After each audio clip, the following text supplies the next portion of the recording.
Así llegamos a la expansión de las zonas urbanas hacia el oeste. La expansión de las áreas urbanas desde el centro de la ciudad hacia el oeste generan un eje comercial a lo largo de la avenida Libertador y avenida Ignacio de la Rosa, y se caracteriza por la proliferación de urbanizaciones de alto valor inmobiliario. Si salís un poco a pasear y recorres, te das cuenta ahí en Hipólito Yrigoyen y Central, a que nosotros le decíamos San Miguel, de esquina colorada, que era una esquina bastante característica de un barrio antiguo, de un barrio viejo, y ahora está súper arreglado y con muchos edificios nuevos, y se vienen más. Entonces, lo mismo ha pasado en la avenida Libertador. Además de ser un eje comercial donde hay grandes supermercados, donde hay farmacias importantes, también hay una serie de cervecerías. No me digas que no las has visto, porque seguro que fuiste. Toda esa expansión hacia el oeste ha venido levantando el nivel del valor inmobiliario en todos esos predios que una vez fueron fincas. Así como te lo digo, no las conociste, pero yo soy más grande y sí. Habían fincas, habían viñedos. Bueno, todos esos viñedos se han convertido en barrios privados, en barrios del IPB, en barrios que son de empresas constructoras, pero son barrios de clase media, barrios bastante acomodados. Y bueno, se vino el Walmart, se vino el Paseo San Juan y todos estos centros comerciales.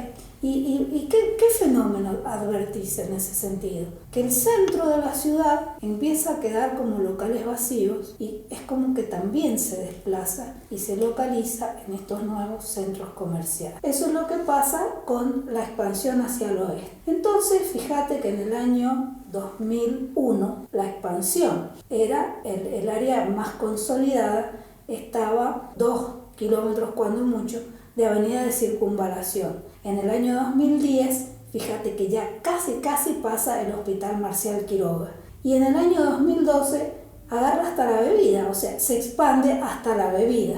Entonces, esa expansión del área metropolitana hacia el oeste desde el 2001 al 2017 marca esta fuerte tendencia de urbanización en la periferia. Es así que comienzan, como te dije, a surgir normas.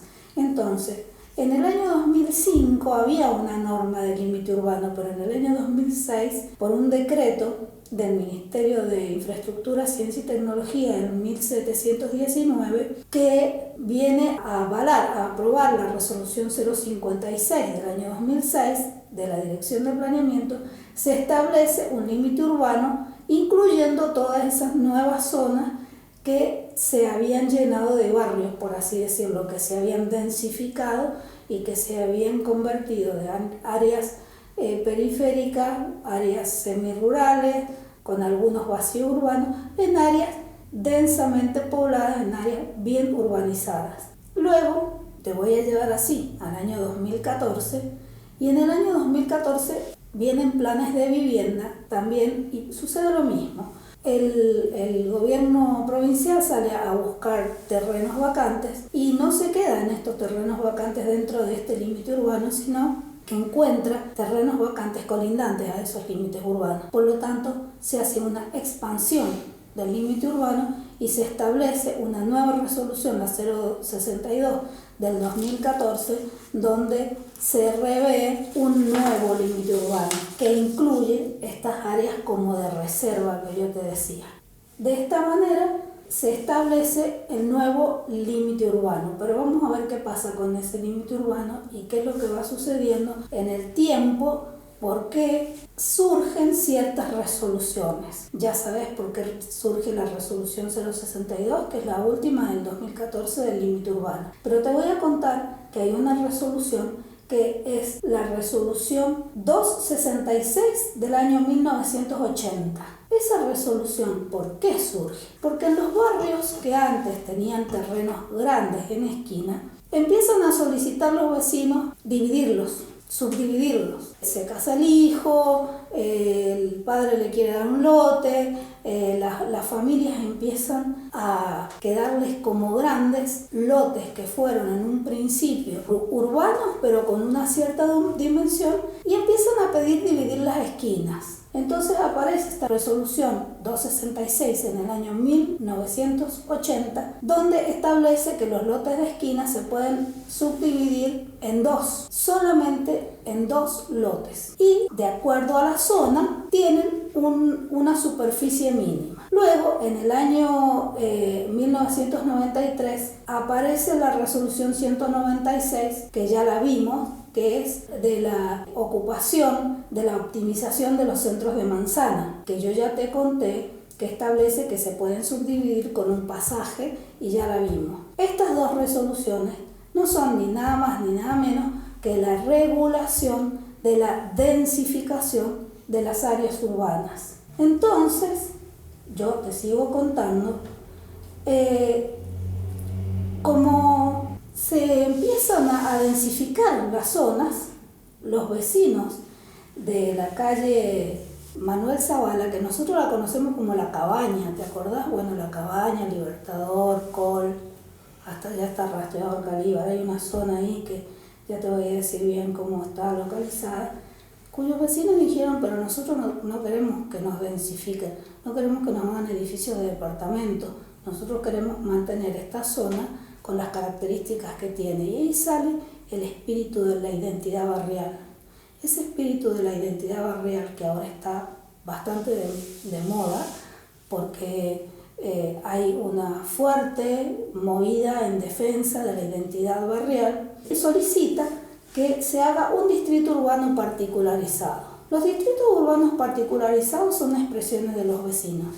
Son esa expresión que dice, señores, yo quiero que en mi barrio no me hagan grandes comercios, no hagan edificios de departamento y no vayan a tuburizar mi barrio con emprendimientos inmobiliarios, porque esto tiene otras características. Y entonces aparece la resolución 040 del año 1997, donde establece que se mantiene congelado el uso y estrictamente controlado los destinos urbanos del área comprendida entre calles Libertador San Martín, Rastreador Calíbar, Sargento Cabral y Manuel Zavala, del departamento Rivadavia. Y en esa misma resolución fija el uso, dice residencial de baja densidad, y además de eso, y un comercio compatible como es el comercio barrial. Y además de eso fija, después lo vas a poder ver porque yo te voy a dejar este documento para que lo veas, cómo fija los factores de ocupación y demás. Lo mismo sucede con el barrio del Bono. Los vecinos del barrio del Bono, al ver que se venía una fuerte oleada de urbanización, donde la localización de grandes complejos de edificios y de grandes complejos comerciales estaba por instalarse en la zona, también solicitan que se mantengan las características originales para las que fueron creadas la zona del barrio del Bono. Y sale la resolución 113 del año 2007, declarando distrito urbano particularizado el barrio del Bono, donde no se pueden subdividir los terrenos, donde no pueden haber edificios de departamentos, donde no se pueden construir más de 2 plantas, y bueno, también establece los factores de ocupación del suelo y los factores de edificación. Así como en esos barrios han tratado de preservar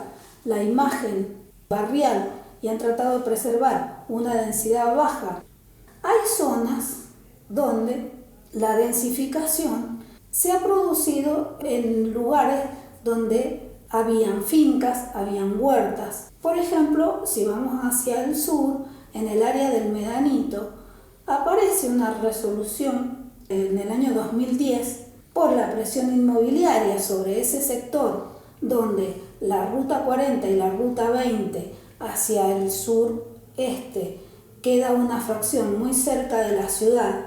Bueno, entonces aparece una gran presión inmobiliaria y aparece la resolución 110, que es de densificación, puesto que en esa zona los lotes tenían que tener características rurales, o sea, 30 metros de frente y 1500 metros de superficie, y pasan a tener 800 metros de superficie con 20 metros de frente. que es una zona más suburbana. También en ese sector del territorio comienza a sentirse la presión de la expansión de las áreas urbanas sobre el periurbano agrícola. Con todas estas resoluciones que te he querido dar un pantallazo, nosotros podemos observar un doble proceso de crecimiento de la ciudad.